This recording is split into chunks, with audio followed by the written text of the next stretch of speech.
Salam dan selamat berjumpa kembali di dalam Tuhan kita Yesus Kristus.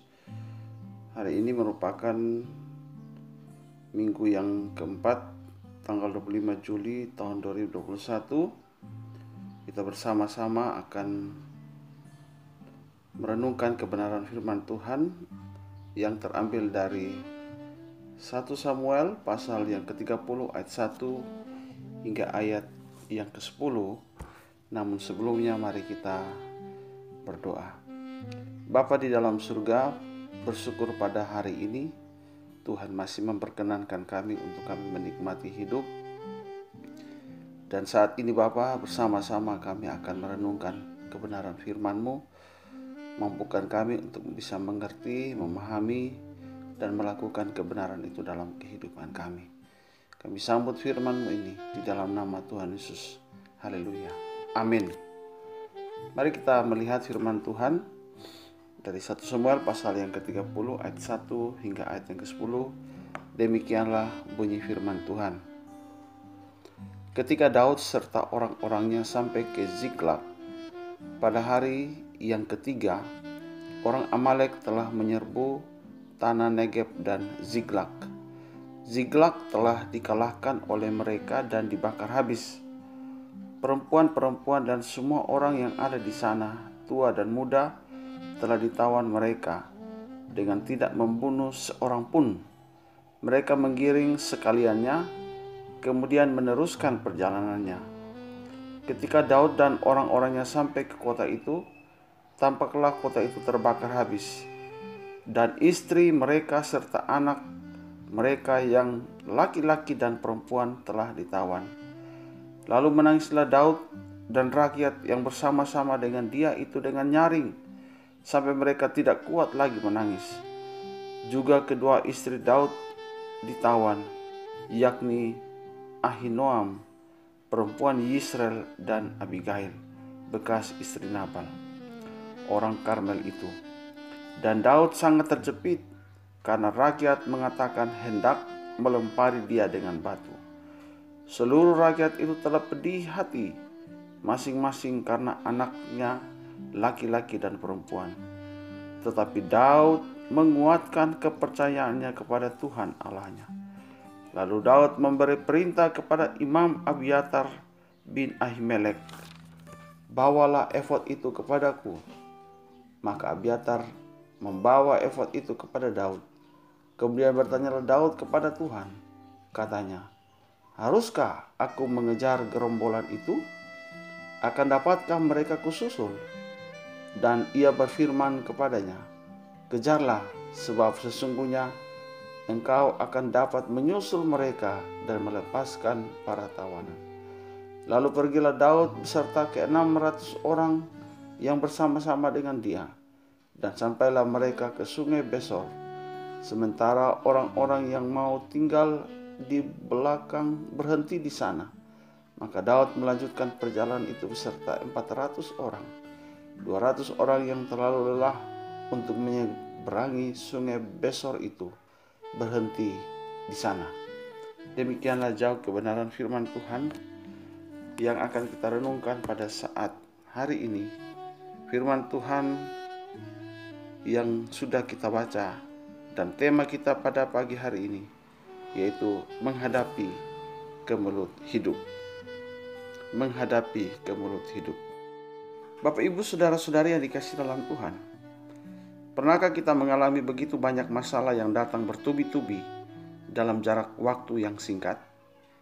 Belum satu beres, sudah datang dua lagi sampai kita tertimbun di dalam tumpukan masalah dan merasa tidak lagi mampu keluar dari timbunan itu. Saya rasa hampir semua orang pernah mengalaminya. Persoalan pekerjaan, masalah dalam rumah tangga, hutang piutang, himpitan ekonomi, kebutuhan hidup, bahkan COVID-19 adalah kemelut hidup yang tidak bisa kita hindari. Dalam menghadapi itu semua, maka apa yang harus kita lakukan? Tentu setiap orang menyikapi dengan cara yang berbeda-beda. Ada yang memilih lari dari persoalan, tetapi juga ada yang mengakhiri hidup dengan cara yang tragis. Namun sebagai anak Tuhan, Menghadapi kemelut hidup bukanlah memilih dengan cara lari dari persoalan atau mengakhiri hidup dengan cara yang tragis.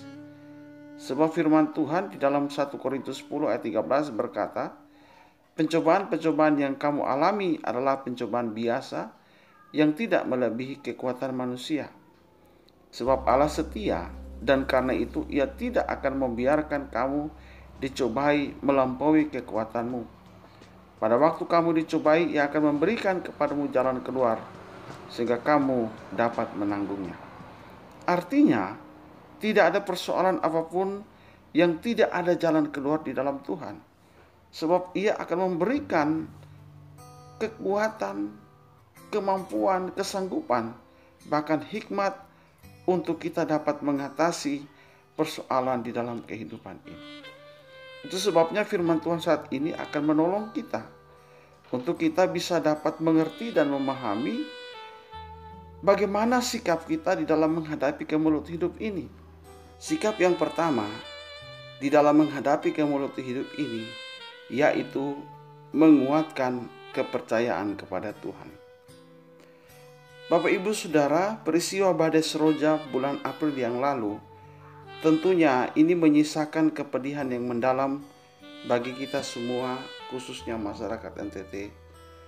Tidak hanya mengalami kerugian secara materi, tetapi juga telah mengakibatkan kehilangan nyawa banyak orang.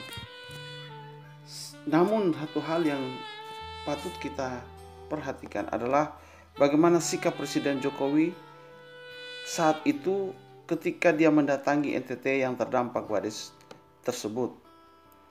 Ada suatu momen yang berkesan di hati masyarakat NTT ketika beliau itu berada di Adonara, Kabupaten Flores Timur, di mana saat itu Jokowi menangis karena melihat korban bencana alam serta kondisi infrastruktur yang hancur diterjang angin dan badai seroja itu. Nah, kondisi seperti itulah yang dialami oleh Daud. Kalau kita perhatikan dalam ayat 1 sampai ayat yang kelima, di mana di situ mencatat bahwa sebagai pemimpin bangsa Israel, Daud dan orang-orangnya kembali ke Ziklag. Mereka mendapati kota itu telah terbakar habis dan semua orang yang ada di sana telah ditawan, termasuk istri dan anak-anak mereka yang laki-laki dan perempuan. Lalu menangislah Daud dan rakyat sampai merasa sudah tidak ada lagi air mata. Mungkin kita juga pernah mengalami seperti yang dialami oleh Daud. Sebagai anak-anak Tuhan, terkadang Tuhan mengizinkan untuk kita mengalami hal-hal yang rasanya pahit. Seperti COVID-19 adalah bukti dari keadaan yang Tuhan izinkan bagi kehidupan kita. Kita harus kehilangan pekerjaan, kehilangan penghasilan itu menjadi menurun, menjadi orang yang akhirnya antisosial, bahkan kita harus menangis karena keganasan virus yang mengakibatkan kehilangan nyawa orang-orang yang dikasihi. Lantas apa reaksi kita dengan situasi seperti ini? Apakah kita juga sama seperti bangsa Israel yang mempersalahkan situasi bahkan hendak melempari Daud dengan batu?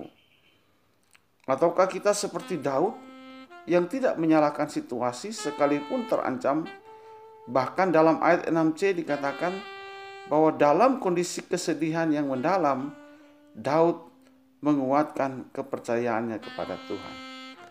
Jika kita berkaca dari kondisi yang kita alami saat ini, maka ada sebagian orang yang karena tidak bisa menerima kemelut di dalam kehidupan mereka, lantas mereka menyalahkan situasi, menyalahkan orang lain, menyalahkan pemerintah, bahkan Tuhan. Seolah-olah pemerintah tidak becus menangani COVID-19 ini, atau seolah-olah Tuhan tidak mampu bertindak untuk menolong mereka. Namun tidak sedikit juga orang yang memilih reaksi positif, seperti sebagaimana sikap Daud di dalam menghadapi kondisi.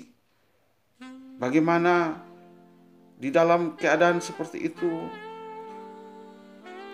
ketika Daud dalam kondisi kesedihan hati yang mendalam, dan terancam nyawanya. Namun Daud tetap menguatkan kepercayaannya kepada Tuhan. Menguatkan kepercayaan kepada Tuhan artinya kita menyadari keterbatasan dan ketidakmampuan kita di dalam menghadapi persoalan. Itu sebabnya yang harus kita lakukan adalah bagaimana kita menaruh pengharapan dan kita mau bersandar sepenuhnya kepada Tuhan. Bapak, Ibu, Saudara, bukankah kehidupan yang kita jalani saat ini adalah kehidupan yang penuh dengan berbagai kemelut hidup? Bahkan munculnya berbagai macam penyakit yang disebabkan virus telah membuat kita mengalami sebuah keadaan di mana maut dan kematian sedang menguntit dan mengintai kita. Oleh sebab itu, belajarlah untuk dapat melihat bahwa setiap kemelut hidup yang Tuhan izinkan itu tidak terlepas daripada maksud Tuhan. Mungkin semua yang Tuhan izinkan bagi kita adalah untuk kita bisa melihat apakah kita tetap setia atau kita berubah setia kepada Tuhan. Itu sebabnya ketika kita diberkati, mungkin iman kita kuat. Tetapi jika dalam masalah, iman kita bisa lemah. Oleh karenanya, sikap kita di dalam menghadapi kemelut hidup ini adalah bagaimana kita tetap menguatkan kepercayaan kita kepada Tuhan. Karena dengan menguatkan kepercayaan kita kepada Tuhan, maka kita akan sanggup untuk menghadapi kemelut di dalam kehidupan ini. Sikap yang kedua, di dalam kita menghadapi kemelut hidup ini, yaitu kita selalu bertanya kepada Tuhan di dalam doa. Bapak, Ibu, Saudara, kalau kita membaca itu di dalam ayat yang ke-8, demikianlah bunyi firman Tuhan. Kemudian bertanyalah Daud kepada Tuhan, katanya, haruskah aku mengejar gerombolan itu? Akan dapatkah mereka kususul? Bapak, Ibu, Saudara, kalau kita membaca di dalam Mazmur 127 ayat 1, di situ dikatakan, jikalau bukan Tuhan yang membangun rumah, sia-sialah usaha orang yang membangunnya. Artinya, dalam setiap apapun rancangan hidup kita, baik itu pekerjaan, baik itu pendidikan, pembangunan rumah, usaha, ataupun segala perencanaan hidup kita, melibatkan dan bertanya kepada Tuhan itu adalah hal penting agar apapun yang kita lakukan itu tidak sia-sia adanya. Nah, hal itulah yang diperbuat Daud. Sekalipun ia adalah seorang raja yang hebat dan memiliki kemampuan militer serta teknik perang yang luar biasa, namun dalam menghadapi tentara Amalek, Daud selalu menempatkan Tuhan dan selalu bertanya apa yang Tuhan mau dia lakukan di dalam kehidupannya. Di dalam ayat 8 bagian A itu, Daud bertanya kepada Tuhan, haruskah aku mengejar gerombolan itu? Akan dapatkah mereka kususul? Bukankah dalam setiap perencanaan atau keputusan yang kita buat, maka sangat penting untuk kita selalu mempertanyakan kepada Tuhan. Misalnya, ketika kita mencari pasangan hidup, ketika kita melanjutkan pendidikan, ketika kita mencari pekerjaan, ketika kita akan membuka usaha, bahkan menekuni sebuah panggilan dalam hidup kita. Seperti Daud, dia juga bertanya kepada Tuhan perihal mengejar tentara Aram.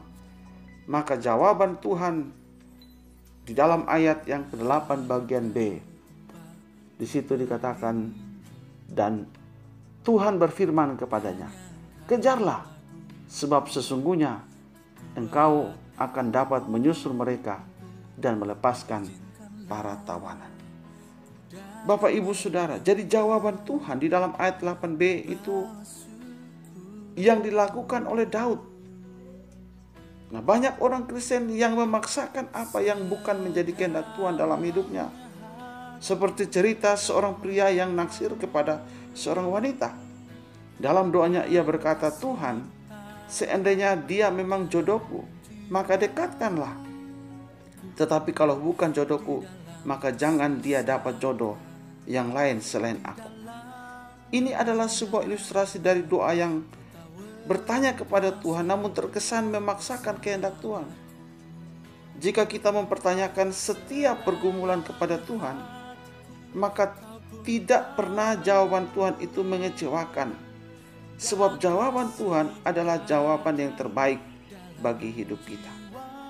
Ketika Daud melakukan seperti apa yang menjadi jawaban Tuhan dalam hidupnya, maka di dalam ayat yang ke-18 hingga ayat yang ke-19, di situ dijelaskan bahwa Daud mampu mengalahkan orang Amalek dan membawa kembali istri, anak, dan semua para tawanan serta harta benda dari tangan orang Amalek.